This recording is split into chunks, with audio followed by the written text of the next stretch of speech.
guys, welcome back to my channel. Today I'm going to show you how to do your winged liner for that nice sort of pin-up look and to elongate your eyes.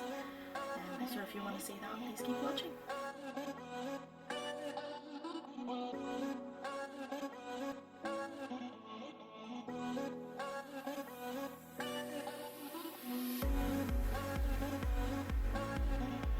Okay, so as you can see, I already have my foundation on, I have my contour, my blush, my highlight and my eyebrows drawn on because it was just too lengthy a process. I remember the last time I did a video I tried to do like a get ready with me in a full face.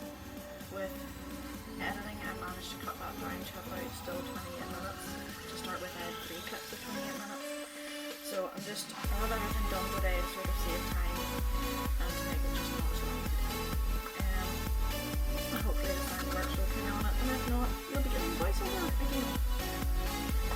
So I am taking my Bareminerals Lash Domination Cleaner.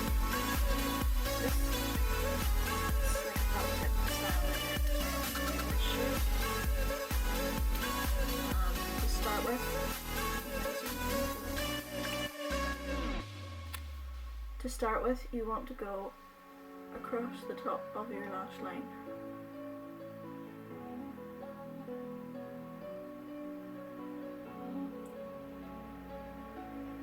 And I find that the felt tip liners are great for this because they've got a bit, this one's quite long, a long nib on it, so it helps you then just get an even line all the way along, it makes it quicker.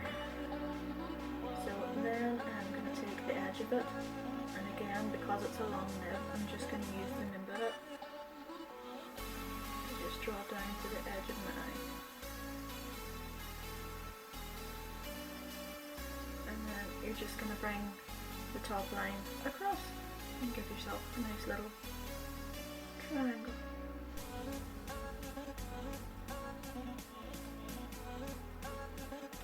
Now this is what I do for my eye shape. It works for me, it may not work for everybody's eye shape, but I can only show you what works for me.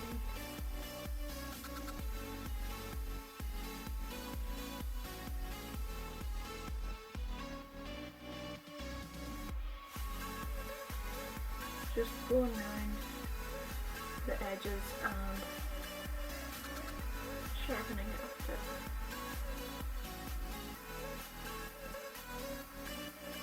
And as always, once you start doing this, you end up with a bloody massive wing.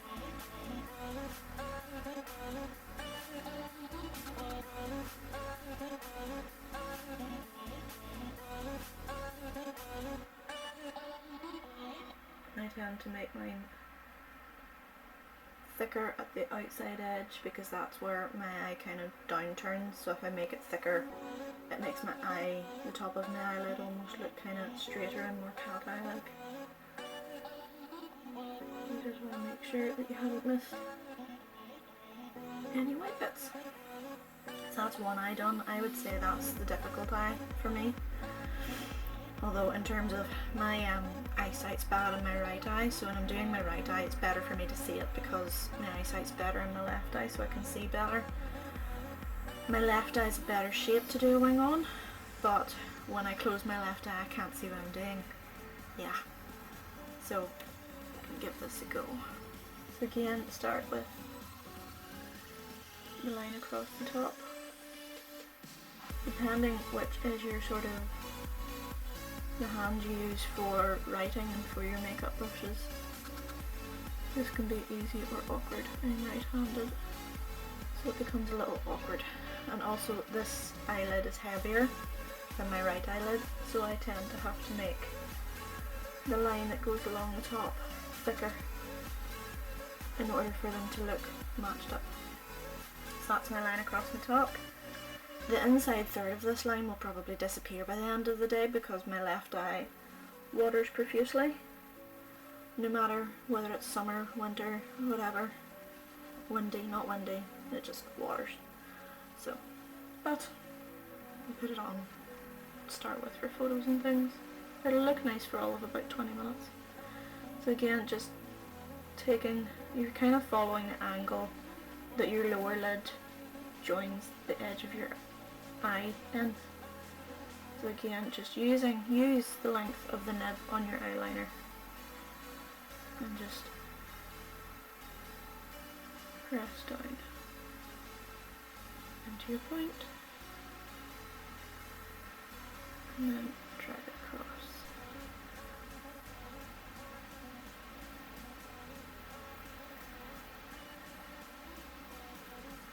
Now this wing for me has gone beautifully. It doesn't quite match the other one, but when do they ever match? They look roughly the same thickness, roughly a similar shape, because my eyes are two different shapes, it doesn't help to start with. But I'm going to say that I am happy with that today, because I got places to be. I've already put concealer over the tops of my eyelids and I've already powdered. So all I'm going to do, just to give your winged liner a bit of dimension, is I'm going to take a sort of transition-y colour, which for me would be that one. It's a nice sort of light taupey brown, and a big fluffy brush, and just take that along the crease. Now I'm angling my brush kind of up the way to avoid getting on the eyelid. I'm also lifting my brow a touch, again, to stop me hitting my eyelid with this, and I like to bring it quite far in to my inner corner. I like the kind of sultry look that gives. So same thing again, transition colour on the other side, lifting your brow up to avoid getting it in the crease. Now if you were doing a precise crease, you try not to lift your eyebrow up, because that moves your eyelid, and then if you're doing a defined crease, it might be in totally the wrong place when you drop your brows again. So I do that when I lift my brows when I'm doing kind of a subtle crease look, but if I were doing a cut crease, which I have not attempted yet, I may attempt that sometime in the near future, you would sort of tilt your head back and look down rather than raise your eyebrows, because that moves your crease. When you look down, your crease is still in its natural place because you're not moving your brows. You can do this that way as well, it's just, it's more natural to lift your brows than to tilt your head back and look down at this so that the camera can see up your nose, which isn't fun for anybody. I'm going to take one of my nice terracotta colours, because I like the warmth, and just roughly pop that over the top to warm it up a bit, because I prefer a warm kind of smoke to a cold one. And I'm going to take a smaller fluffy brush. In fact, I might take the one that's even smaller still. Yeah, I'm going to take the even smaller one. That's this one. And I'm going to take the transition-y type colour and pop that gently underneath my eye. You don't want to take too much because you want the focus to be on the wing, ideally. But I like a little bit below my eyes. Opens them up a bit more. And a wee touch of the terracotta colour as well.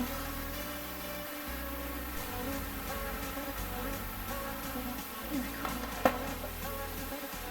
I have this everywhere now, a nice bright sort of orangey red kind of look. It's kind of miserable outside today, so I might stick with a dark one. However, in the meantime, I could take a bit more of some mascara. And the one I use is Maybelline Lift Volume Express Mascara. Unfortunately, I'm not one of my I think I'm going to cheat and spray a lot of the other one to just get the last dregs of it. I don't want to bite it because that looks like a lot. And if you're like me and dark lashes, but you don't have to start with it's kind of like a little pot. Nice mascara with the best kind of wand for my eyelids. There's a curve in it and it's not massive, because I have quite small eyes and blonde lashes.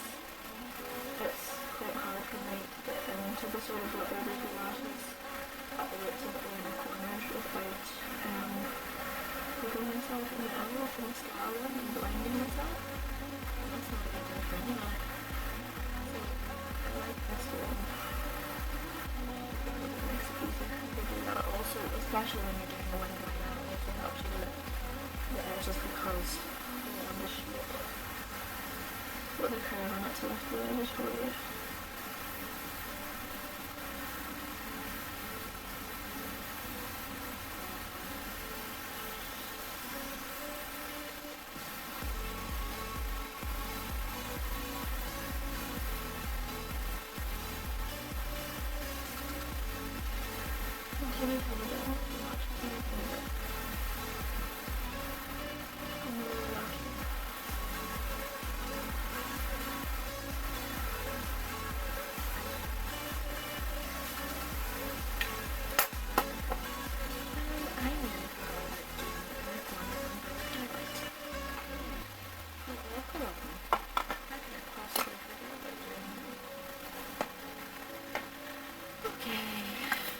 Nice little flat brush of some description. It doesn't really need much. Some nice flat, dense packing brush and taking all the eyeshadows I've been using together from my September Rose Cosmetics palette. I think it was the 35W palette. It's a dupe for the Morphe palette. And the pigmentation is quite good, the nails quite good, so if there was one that I would recommend, if you were going to use that, then you want this for Talc or something. I really want to be able to justify spending £50 on a eyeshadow palette, but unfortunately the blue skin tone I just can't. So, nice highlight underneath your brow and then in the corner, and that just helps give a bit of dimension and it helps define the end of your brows as well. Okay, I'm not going to do false lashes today because